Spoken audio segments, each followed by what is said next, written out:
Yes, I came from Jamaica. My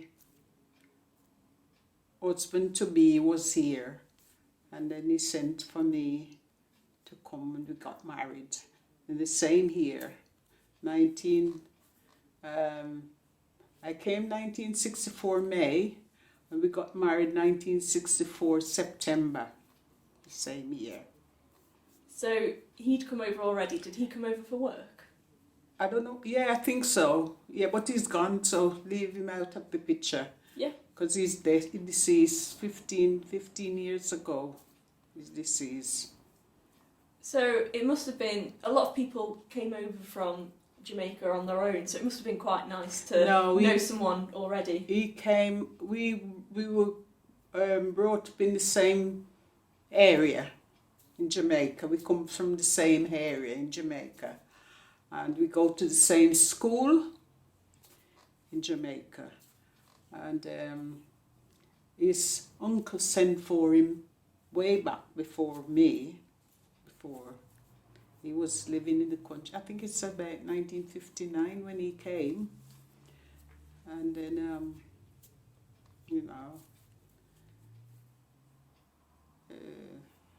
that's just it really. How did you find the journey from Jamaica to the UK? It wasn't bad. It wasn't bad. The McLean, which is my husband's uncle, his wife was living in this country. She came out for a vacation, and I came up with her. But she's deceased now as well. They both deceased, which was my husband's sister. She deceased. And then that's it. And what did you make of England when you first got here? When it was different, because when I was travelling on from Gatwick, on the way you saw these chimney. I didn't realise fire could come down chimney, but they said it's the heating of the house. I said, oh, I've got smoke in the house. What they doing with it? Everything was different. But now it's modern. Everything seems to be different now. But everybody was loved when I came. Came straight to Telford. And we lived together. And then we bought a house. I was living with Mr. McLean. And then we bought this house where I still is at the moment. So why did you choose Telford, do you know? Because they were all living in Telford. They were all living in Telford. Because they worked at GK and Sankey's. That's it. I think one thing that surprised a lot of people when they came over from Jamaica was how cold England is. Yeah, it was very, very cold. And we come from a hot country.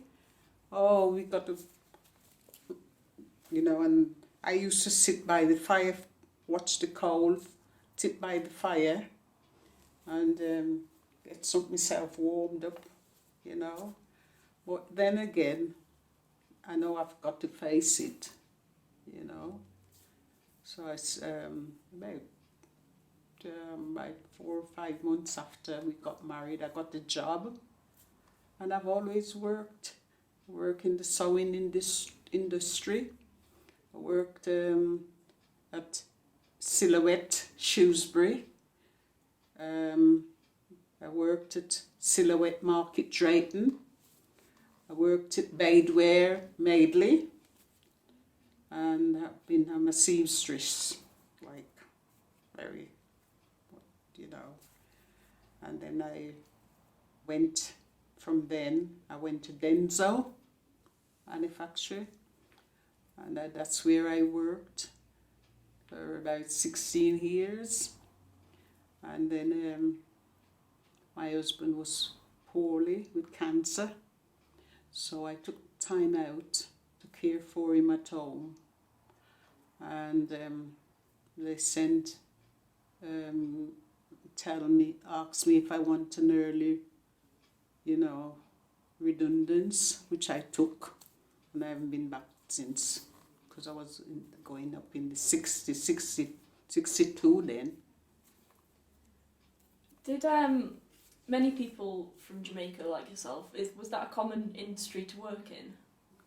You mean the sewing industry? Yeah. No. Everybody have their own likeness, because I choose that to do that, because I'm very with my hand, very good with my hand.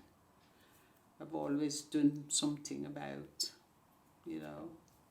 my gardening. I did my gardening myself and things like that.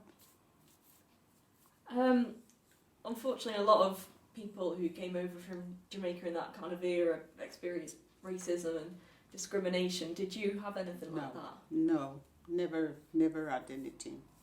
Never. All the places I've worked, there was no racial, so I can't say yes I did, which I didn't. That's lovely to hear, though, that so everyone was friendly to you. Everyone was nice to me, yeah. That's brilliant. And what would you say the main differences between living in Jamaica and living in England? Well, I mean, Jamaica, you mostly do farming, Our parents was a farmer, and I brought up in that area, The school was, I used to go to school, like in the morning before I go to school, I used to go with banana cultivation and cane. My dad used to do that. And I used to go and get the bananas to sell to different places before I go to school in the morning. Yeah, Shropshire's a very rural county, but I don't think we do bananas or No. cane. We cut the bananas from off the tree, fresh, the green bananas off the tree. Mangoes, you name it. It must be very hard work, though. It is, but there's nothing else really. I mean, when you come from a poor family, they do that for a living. We, the children, brought up to do that the same. I didn't grow the banana. My mom and dad grows, so we know what it's like.